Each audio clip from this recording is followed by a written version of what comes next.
On the list of great Canadian inventions, I reserve a special place in my heart for this. Super Bassomatic 76 is the tool that lets you use the whole bass with no fish waste without scaling, cutting, or gutting. Delicious. But bass smoothies aside, Dan Aykroyd is truly a great Canadian innovator. He was part of the original cast of Saturday Night Live, a group that made the censors sweat and helped turn SNL into a pop culture machine. We're all together, we can make honey, baby, the world has never seen. Together with his friend, the late John Belushi, Dan created the Blues Brothers. Are you the police?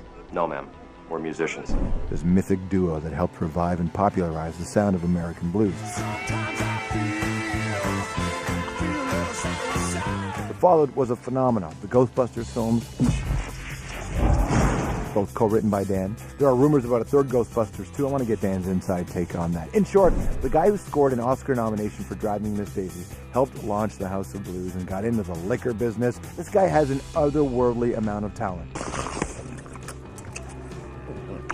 Fitting for a guy who continues to draw inspiration from aliens, ghosts, and the paranormal.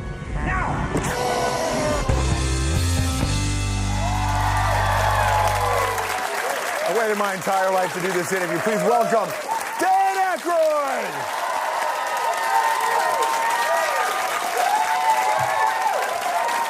Good evening. How are you? How are you?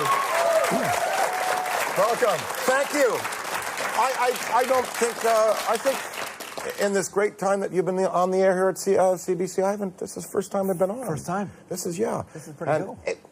George Stroumboulopoulos, come on, what a humanitarian. First of all, I mean, you do for other people. You're using your base of power and influence for other people. Well, and you're very admirable for that. You're very kind for saying that. Thank you, sir. No. I mean, the entrepreneurship. First of all, I like the crystal head thing, because you are kind of curious and interested in that sort of stuff, right? The crystal skulls, and there's been mysticism around your family. It's entertaining, yes. Yeah? Well, my great-grandfather, Sam Aykroyd, who was a dentist in Kingston, was also a psychic researcher. And that's where Ghostbusters comes from. The old farmhouse was where we had seances, and entities would come through, according to my dad and my uncle and my grandmother and grandfather. I never saw any of it, but all that stuff was around sort of subliminally, and we had our own trance medium. He used to go into a trance, his head would go back, and he'd start speaking Mandarin, and he didn't speak Mandarin. He had a grade 12 education. What role did your mom play in this? My mom apparently had one just after I was born. She was nursing me upstairs in the farmhouse, and she kind of woke up and saw a couple standing at the end of the bed, and she cried out for my dad, and then the couple vanished, and then they hauled out an old family album, and it was my great-grandfather Sam and Ellen Jane. They'd come to sort of welcome the baby to the farmhouse. This is her story anyway, and my mom, she's a skeptic. She was a heavy-duty government bureaucratess. So if she told me that story, it's true. I believe my mom. As you should. Yeah. And if you didn't, this would be a the place hairbrush to say. across the, That's exactly. in the old days. And then The longer you're away from Canada on a full-time basis, what's your relationship with this country like? What does it mean to you, Canada? Well, it means, I guess, it means that my DNA is plugged into the right place when I'm here. Mm-hmm. It's like an electric razor. You take it out and you use it, but when you put it back in the stand, it recharges. That's what I get recharged with. Is just the energy of my fellow countrymen. I don't know, the accent in my hometown, just the simplicity of the people. How privacy is respected here, how defamation and libel laws are respected, as are all religions, and just a free, wonderful society. So. When people now, they go to the Groundlings or UCB in the States, they're part of these comedy troupes, Second City, and for many the goal is Saturday Night Live, but when you get to Saturday Night Live, it's not the brand that it is today. It was a new thing. Did you know what you were getting into? We didn't really know what we had until that first night, up until, that first George Carlin night. We were rehearsing and figuring it out, but when he started his monologue and the audience started to see, this is a little edgier than what's been on before, and then I remember standing backstage under the rafters there, and we were doing a scene where we were breaking into someone's house to prove that they should have a security system. Garrett Morris and I were standing there. I was just thinking, now, if this doesn't work, it's really going to be, it's the flaming Lancaster into the channel. But if it does work, you know, this could be something that lasts. We just passed. It's just past 30 years now since John Belushi died. Yeah, March 5, 1982. Hindsight being what it is, what changed the most in you, aside from losing your friend? What changed the most in you in those years? Well, I certainly, I guess, was more cautious about the type of people that we were hanging around with. You know, and was less reckless there.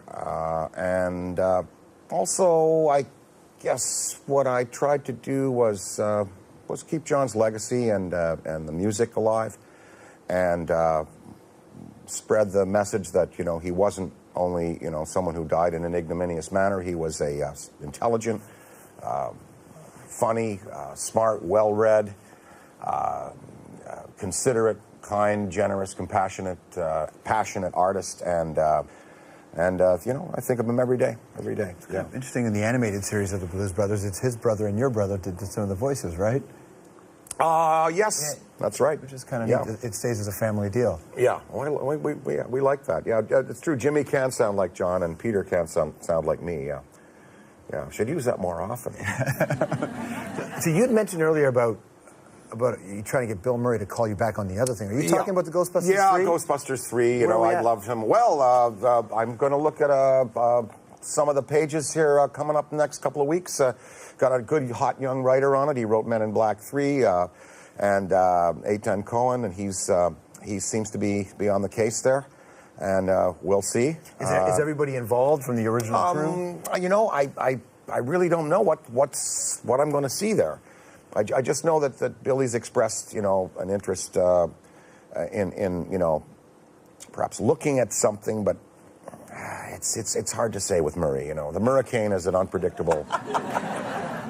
Well, look, there'll always be a place for him if he decides to come. But so far, he says that he's already done the role twice, and he wants to move on. I mean, you know, he's doing prestigious work as an actor. You know, yeah. When did you call him the Hurricane? When did that start? Oh, that's always been from the very beginning. This to the whirlwind of activity that he is. You know, he's you know. Stick around. More with Dan Aykroyd right after this.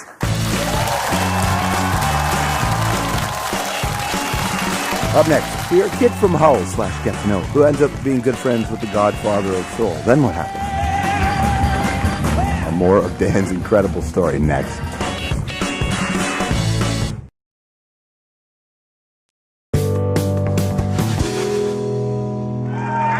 Thank you. I'm so very touched and pleased to be honored in this way. But if anybody is a king here tonight, it is this man. Mr. Try Me, Mr. Please, Mr. This is a Man's World. I give you the hardest working man in show business, ladies and gentlemen, James Brown. Nice, huh? You know, when you say I'm from Hull, Quebec, a worthy, wonderful town near Ottawa there, where I grew up, you know, taking the bus back and forth, never did I ever think, you know, coming from Hull, Quebec, that James Brown would be one of my best friends. That was sort of the highlight working with him. We did three movies together, and he opened 5 House of Blues clubs for us.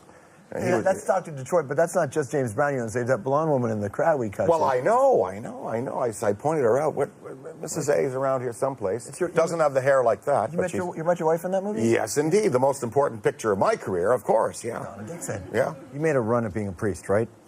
I went to St. Pius X Minor Preparatory Seminary for Boys on Fisher Avenue in Ottawa, Ontario, Canada. I had an excellent high school education. I was asked to leave in grade 11 because the letter said, "We do not feel that your son is suitable for the priesthood." But let me tell you, I met some great guys, met some great priests, and some great devoted men, and all of them I remember fondly today. I would have made a very, very, very bad priest. I would have made a good confessor.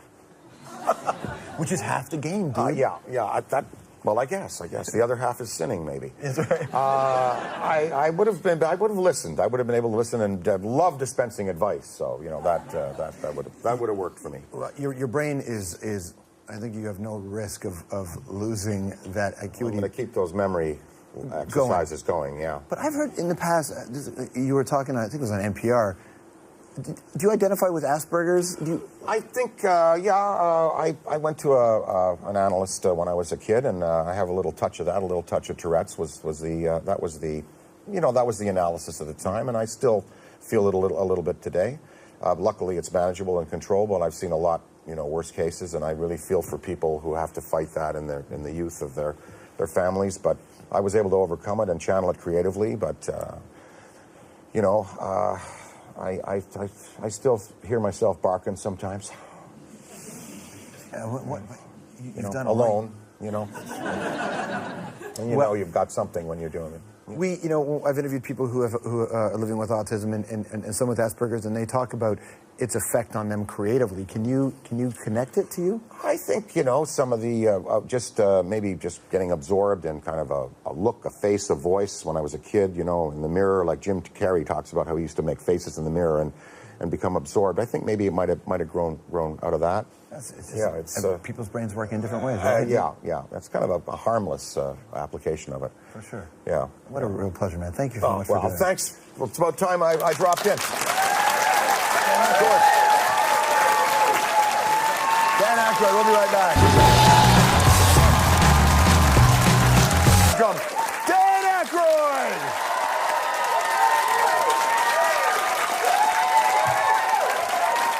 Good evening. How are you? How are you? Welcome. Thank you. I don't think, I think in this great time that you've been on the air here at CBCI. What followed was a phenomenon. The Ghostbusters films, both co-written by Dan. There are rumors about a third Ghostbusters too. I want to get Dan's inside take on that. In short, the guy who scored an Oscar nomination for Driving Miss Daisy helped launch the House of Blues and got into the liquor by the group that made the censors sweat and helped turn SNL into a pop culture machine. Well, together we can make honey, baby, the world has never seen. Together with his friend the late John Belushi, Dan created the Blues Brothers. Are you the police? No, ma'am. We're musicians. This mythic duo that helped revive and popularize the sound of American blues business. This guy has an otherworldly amount of talent. Fitting for a guy who continues to draw inspiration from aliens, ghosts, and the paranormal.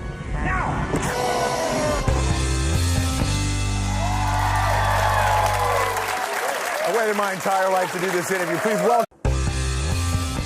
On the list of great Canadian inventions, I reserve a special place in my heart for this. Super Bassomatic 76 is the tool that lets you use the whole bass with no fish waste without scaling, cutting, or gutting. Delicious. But bass smoothies aside, Dan Aykroyd is truly a great Canadian innovator. He was part of the original cast of Saturday Night Live.